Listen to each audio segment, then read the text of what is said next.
Hey friends, my name is Evelyn Joy and welcome back to my channel. I wanted to share what I made for lunch. Let's go. So I started off with a pot mostly full of hot water and some creamy potato soup mix.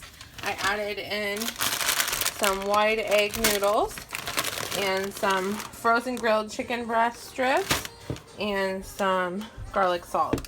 So this is a yummy pasta soup concoction. It's going to be delicious. It's real similar to fettuccine alfredo. It's easy to make, super cheap, lots of leftovers. Love it.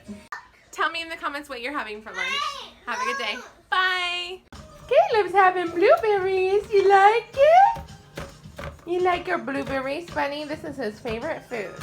Blueberries, super yummy. Caleb, you like a blueberries? He's full of blueberries. Yummy. Last night we tasted and had a shell. Yeah.